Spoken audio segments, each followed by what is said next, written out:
राधे राधे। स्वागत है आपका श्री कृष्ण की नगरी वृंदावन में। आज हम आपको दिखाने वाले हैं वृंदावन के 10 सबसे प्रसिद्ध और दिव्य मंदिर, जिनके दर्शन के लिए हर साल लाखों श्रद्धालु यहाँ आते हैं। तो चलिए शुरू करते हैं इस आध्यात्मिक यात्रा को। हेलो दोस्तों, आपका बहुत बहुत स्वागत है ट्रैवलर भाई में। और मैं आपका दोस्त और होस्ट ऋतिक गौतम। और अभी मैं जिस मंदिर में खड़ा हूँ वो मंदिर है रंगनाथ मंदिर। और यहाँ पर रंगनाथ मंदिर के बहुत सारे रहस्य मुझे पता चले हैं। जैसे कि यहाँ पर 108 जो पुजारी होते हैं उनके रूम हैं, ठीक है। और यहाँ पर हमें काले हनुमान देखने को मिलते हैं। काले हनुमान हमें यहाँ पे क्यों मिलते हैं देखने को? क्योंकि कहा जाता है कि जब उन्होंने लंका दहन की थी तो उस टाइम पर वो वहाँ के धुएं से काले हुए थे, तो इसलिए पूरे भारतवर्ष में सिर्फ यहीं पर हमें काले हनुमान जी देखने को मिलते हैं। हमारी टॉप 10 लिस्ट का दूसरा मंदिर है श्री राधा गोविंद जी टेम्पल। तो दोस्तों, अभी मैं उस मंदिर पे आया हूँ जो कि जयपुर के राजा मान सिंह ने बनवाया था अपने लिए, ठीक है। और कहा जाता है कि ये जो मंदिर है ना, जो आप मेरे पीछे देख रहे हैं, ये मंदिर 7 मंजिल का बना हुआ होता था पहले। आज से 400 साल पहले ये मंदिर 7 मंजिल का बनवाया गया था। लेकिन उसके बाद जब यहाँ पर औरंगजेब का राज हुआ, औरंगजेब की सल्तनत हुई, तो उसने 4 मंजिल को यहाँ से तोड़वा दिया था। और फिर ये उसके बाद अब जो देखने को मिलती है सिर्फ इसकी 3 मंजिल ही देखने को मिलती है। और ये मंदिर अंदर से भी दोस्तों बहुत ही ज़्यादा खूबसूरत है और बाहर से भी बहुत ज़्यादा खूबसूरत है, जैसे कि आप देख पा रहे हैं। और अब चलते हैं, आपको अगली जगह दिखाते हैं। करीब 400 साल पहले वर्तमान के अंदर राजा मान सिंह ने भगवान कृष्ण के लिए यह बहुत भव्य मंदिर बनवाया, जिसका नाम था गोविंद देव जी मंदिर। कहते हैं उस समय मंदिर इतना ऊंचा और शानदार था कि दूर दूर से दिखाई देता था। दोस्तों, अभी हम जा रहे हैं निधि वन। और एक बात मैं आपको बताना चाहता हूँ कि जो भी यहाँ पे आएगा ना भाई, बंदरों से बिल्कुल सावधान रहना। और मैं तो बहुत रिस्क लेके अपनी वीडियो बना रहा हूँ यहाँ पे। और चश्मा तो बिल्कुल भी मत पहनना, क्योंकि चश्मा आपका ऐसे छीन के भागेंगे, वो आपको पता भी नहीं चलेगी। तो इसलिए आप ध्यान रखना यहाँ पे आते हुए। और अभी हम निधि वन जा रहे हैं, फिर निधि वन पहुँच के मैं आपको दिखाता हूँ और वहाँ के बारे में बताता हूँ। आसपास में देख रहा हूँ, नज़र रख रहा हूँ कि कहीं कोई बंदर फ़ोन वोन ना छीन के भाग जाए। चलिए अब चलते हैं। हमारी टॉप 10 लिस्ट का तीसरा मंदिर है निधि वन। तो दोस्तों, जैसे कि आप अभी देख पा रहे हैं, मैं आ चुका हूँ निधि वन, जहाँ पर कृष्ण भगवान अपनी लीलाएं करते थे। और यहाँ पे बहुत सारे टेढ़े मेढ़े पेड़ देखने को मिलते हैं, जो कि कहा जाता है कि रात के समय वो गोपियाँ होती हैं और फिर वो कृष्ण जी के साथ नृत्य करते हैं रात में। और ऐसे पेड़ यहाँ पे बहुत सारे देखने को मिलते हैं। और कृष्ण जी कहाँ सोते थे, कहाँ पर वो अपना भोजन करते थे, ये सारी जगह यहाँ पे देखने को मिलती है। कहा जाता है कि आज भी लोग मानते हैं कि रात में भगवान श्री कृष्ण और राधा रानी रास रचाने आते हैं। कहते हैं कि शाम की आरती के बाद निधि वन को पूरी तरह बंद कर दिया जाता है। वहाँ रात में कोई नहीं रुकता, क्योंकि मान्यता है कि जो भी छुपकर देखने की कोशिश करता है वह पागल हो जाता है या उसकी हालत खराब हो जाती है। निधि वन के पेड़ भी बहुत अलग हैं। वहाँ के पेड़ सीधे नहीं बल्कि मुड़े हुए दिखाई देते हैं और लोग मानते हैं कि रात में गोपियों का रूप ले लेते हैं। हमारी टॉप 10 लिस्ट की तीसरी जगह है। दोस्तों, अभी हम यमुना किनारे हैं और जैसे कि आप देख पा रहे हैं यहाँ पर चारों तरफ आंधी आंधी चल रही है। और अभी जैसा आप देख पा रहे हैं यहाँ पर अभी तो थोड़ा शांत हो गया, लेकिन बहुत ज़्यादा आंधी चल रही है। और यहाँ का नज़ारे भी आप देख सकते हैं, बहुत ज़्यादा सुंदर नदी देखने को मिल रही है यहाँ पे। इस यमुना नदी की ये कहानी है कि यहाँ पर कृष्ण जी ने जो यहाँ पर औरतें नहाती थी निर्वस्त्र होकर, उनका चीरहरण किया था। उनको ये समझाया था कि आपको कभी भी बाहर निर्वस्त्र होकर नहीं नहाना है। और उसके बाद ये कथा बहुत ज़्यादा प्रचलित हुई और फिर इसका बहुत ज़्यादा नाम हुआ। चलते हैं, आपको कोई अगले जगह दिखाते हैं। दोस्तों, जैसे कि अभी मैंने आपको यमुना नदी दिखाई, जहाँ से कृष्ण जी गोपियों के कपड़े चुरा कर भागा करते थे। और कपड़े चुरा कर वो जहाँ भागा करते थे, जिस पेड़ पर वो चढ़ा करते थे, वो पेड़ अब मैं आपको दिखाने वाला हूँ। जैसे कि अब आप ये देख पा रहे हैं, ये वही पेड़ है जहाँ पर कृष्ण जी जब उनके वस्त्र चुरा कर भागा करते थे यमुना नदी से, वो इसी पेड़ पर चढ़ जाया करते थे। जैसे कि अब आप देख पा रहे हैं, उतने कम से कम 3 से 4 हज़ार साल पुराना ये पेड़ है। हमारी टॉप 10 लिस्ट का 5वां मंदिर है। तो दोस्तों, जैसे कि अभी आप मेरे पीछे देख पा रहे हैं, मैं अभी पहुंच चुका हूं टेढ़े खंबे वाला मंदिर। ये टेढ़े खंबे वाला मंदिर वृंदावन में बहुत ही ज़्यादा प्रसिद्ध है।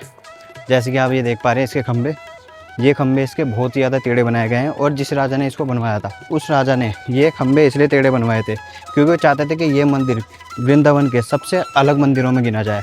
और ऐसा होता भी है आज के समय में, ये मंदिर सबसे अलग मंदिरों में गिना जाता है। सबसे ज़्यादा खूबसूरत मंदिरों में इस मंदिर का नाम आता है, जिस मंदिर का नाम है टेढ़े खंबे वाला मंदिर। तो चलिए अभी आपको और दिखाते हैं इसके बारे में। तो दोस्तों, जैसे कि आप ये पेंटिंग देख पा रहे हैं, ये नीचे ज़मीन पे बनी हुई है। और ये लखनऊ के शाह कुंदन जी हैं, जिन्होंने इस मंदिर की स्थापना की थी। और इन्होंने ये मंदिर इसलिए बनवाया था क्योंकि ये चाहते थे कि जैसे अब हम चल के आ रहे हैं यहाँ पर नंगे पैर, ठीक है, तो जो हमारे पैरों में धूल लगेगी वो धूल इनके ऊपर लगे, मतलब इनकी पेंटिंग के ऊपर लगे, तो इससे ये पवित्र रहेंगे हमेशा। तो इसलिए इन्होंने ज़मीन पर अपनी पेंटिंग बनवाई ताकि इनके ऊपर वो पावन धरती की धूल लगती रहे। तो चलिए अब आपको आगे दिखाते हैं। हमारी टॉप 10 लिस्ट का छठा मंदिर है। तो जैसे कि आप अभी मेरे पीछे देख पा रहे हैं, मैं आ चुका हूँ प्रेम मंदिर, जो कि वृंदावन का सबसे ज़्यादा फेमस मंदिर है। और कपल्स के लिए तो ये बहुत ही ज़्यादा मनपसंद मंदिर माना जाता है कपल्स के लिए। और बहुत कपल्स यहाँ देखने को ही मिले हैं अभी। जैसे कि आप मेरे पीछे देख पा रहे हैं, प्रेम मंदिर है। और अभी तो हम थोड़ा दिन के समय है, रात के समय तो और भी बहुत ही ज़्यादा खूबसूरत लगता है मंदिर, क्योंकि यहाँ पे लाइटें जलती है। और यहाँ पे मैं पहाड़ भी देखने को मिला, जो कि कृष्ण जी ने अपनी एक कण की उंगली से उठाया था।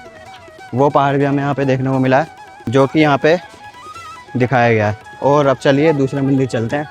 और बहुत सारी चीज़ें शेषनाग के ऊपर कृष्ण जी खड़े हुए दिखाए गए, बहुत सारी चीज़ें दिखाई गई हैं यहाँ पे। अब दूसरी जगह चलते हैं और आपको दिखाते हैं।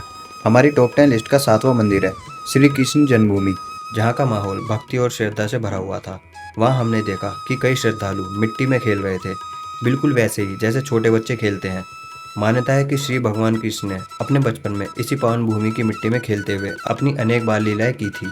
इसके बाद हम पहुंचे गोकुल, वह स्थान जहां भगवान श्री कृष्ण का बचपन बीता था। यहाँ हमें एक पंडित जी मिले, जिन्होंने श्री कृष्ण के जीवन से जुड़ी कई रोचक और अद्भुत कथाएं सुनाई। उनकी बातों को सुनकर ऐसा महसूस हुआ मानो हम स्वयं उस युग की उन दिव्य लीलाओं के साक्षी बन गए हों। और चावल पकता है, रसोई दिखाया था। नीचे आग जलती है, एक के ऊपर एक साथ मट्टी होता है, नीचे वाला छह नहीं पकता है, सबसे पहले ऊपर। बोलो राधे राधे। अब आप लोग कहा बैठे गोकुल, अभी यहाँ से 1 किलोमीटर गोकुल है। तो यहाँ भगवान ने क्या लिया, भगवान के पास में यहाँ कितनी गाय थी? 9 लाख। अगर आपके घर पे 9 लाख गाय हो और आपके यहाँ जो चीज़ ज़्यादा होती हो, उसी की बच्चा चोरी करेगा क्या? नहीं।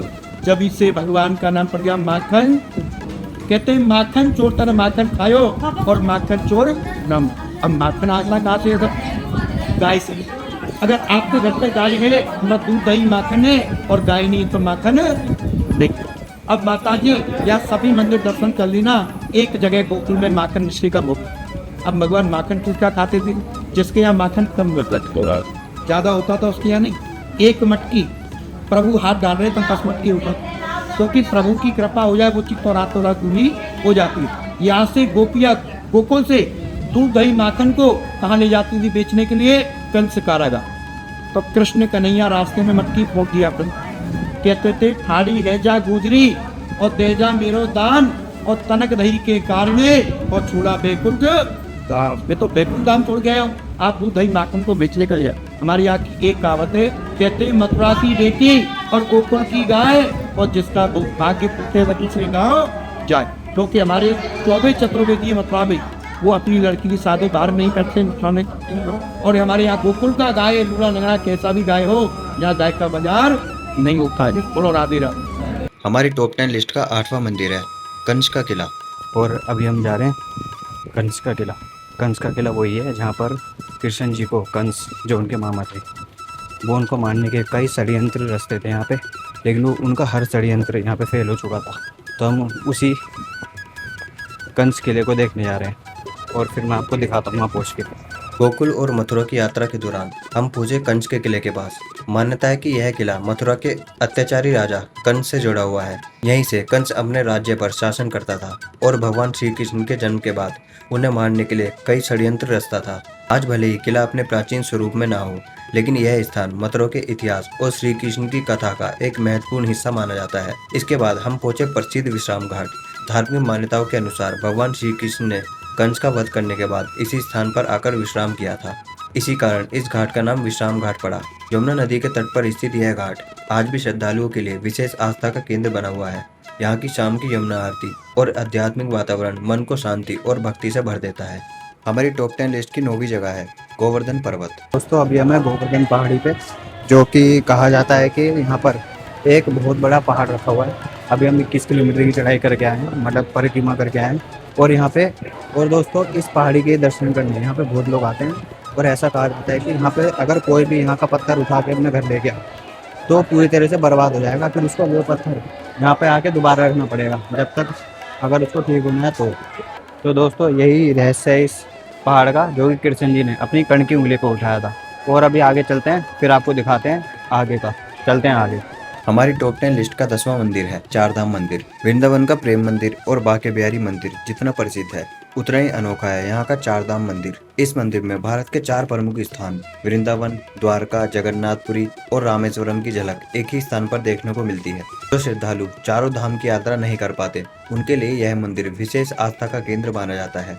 सुंदर वास्तुकला, शांत वातावरण और विभिन्न देवी देवताओं की प्रतिमाएं इस मंदिर को वृंदावन के प्रमुख दर्शनीय स्थलों में शामिल करती है।